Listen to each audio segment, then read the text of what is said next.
um apontamento que é importante a gente fazer, eu acho, de explicar, assim, destrinchar bem essa diferença metodológica. Parece uma coisa de outro mundo, mas não é, e é importantíssimo para você entender direito, conseguir ler bem as pesquisas, né? A Atlas, ela se baseia numa ideia original muito interessante, que é o quê? Usar as ferramentas de segmentação das redes sociais para fazer as amostras. Pesquisa eleitoral funciona assim, você pega um número reduzido de pessoas, no caso da Atlas, 5.032 pessoas, que é a amostra dessa pesquisa, e aí você faz de um jeito que essas 5.032 reproduzam mais ou menos a proporção da população brasileira em termos de gênero, de idade, de renda, de escolaridade, de região e assim por diante. Então, você tem que fazer uma correspondência, né? Se o Brasil tem 40% de pessoas entre 16 e 30 anos, você tem que fazer que a sua amostra tenha esse número. E aí a Atlas, a inovação dela é justamente usar essas ferramentas de segmentação das redes, que hoje são muito poderosas. Então, se você quiser, por exemplo, fazer um anúncio para um público que é evangélico de 16 a 24 anos, morador da Baixada Santista, eu consigo. Então a Atlas usa isso daí para poder preencher a amostra, né? E aí o problema da Atlas é justamente esse da autoseleção, que é só quem é interessado em política vai clicar para responder a pesquisa, né? Então você acaba tendo ali um público que já é mais engajado politicamente. Essa que é a diferença, Claro, eu acho. claro.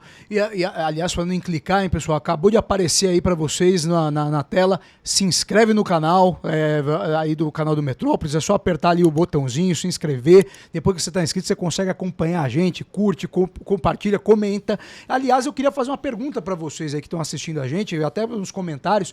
Quem acha que o Lula pode vencer ainda em primeiro turno essa eleição, hein? Comenta aí. Vocês acham que é possível, depois de tudo isso que aconteceu e esses números que a Atlas está apontando, tem chance do Lula vencer essa eleição em primeiro turno?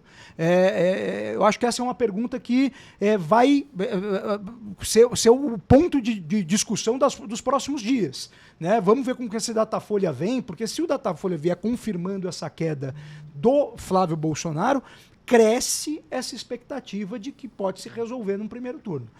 A gente tem sentido uma coisa, André, eu não sei, aí eu queria a tua avaliação sobre isso. A gente tem visto um pouco, e todas as pesquisas têm apontado, para uma leve recuperação da aprovação do governo, principalmente depois desse desenrola Brasil, do lançamento da defesa do 5x2, esse próprio embate do Lula com o Congresso Nacional, no caso Messias, parece que teve uma melhorazinha aí no sentimento da população em relação ao governo Lula.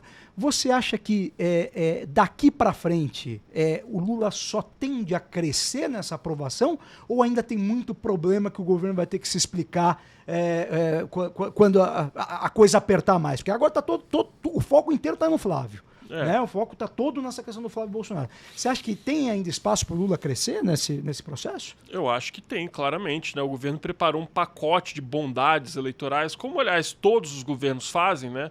Então vamos lembrar, na época do Bolsonaro, os petistas ficaram reclamando do governo, dizendo que o governo estava jogando dinheiro de helicóptero para as pessoas para poder ganhar voto.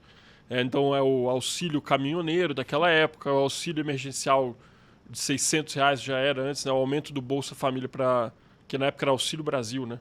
O aumento do Auxílio Brasil para R$600 e assim por diante. Foi realmente, em inglês tem essa expressão que é helicopter money, que é essa chegada do helicóptero e jogar dinheiro. Então o governo Bolsonaro fez isso. O governo Lula está fazendo isso também agora, né? A gente não vê as pessoas que criticavam naquela época criticando agora, mas o fato é que isso tende a dar resultado, Bruno. Então é inegável que, quando a pessoa vê, por exemplo, a renda dela aumentar porque ela está agora isenta de imposto de renda, quem ganha até R$5.000, né? Muito bom, a pessoa vai notar a diferença material na vida dela. Eu acho que sim, tem espaço para o governo vir crescendo. Eu acho que, como você colocou, por enquanto, não começou o escrutínio mais pesado, né, em relação ao governo. Não começou, por exemplo, um escrutínio em relação ao filho do presidente Lula, Lulinha. Já apareceram algumas coisas dele, mas ninguém sabe realmente até que ponto vai a relação dele com o Antônio Carlos Camilo Antunes, o careca do INSS.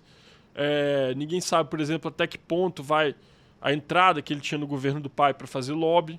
Então eu acho que é possível que existam mídias adversas, né, notícias negativas para o governo, mas até que ponto isso daí realmente é o suficiente para contrastar o efeito de bem-estar que você provoca quando você despeja essa quantidade de dinheiro na economia. Eu não sei.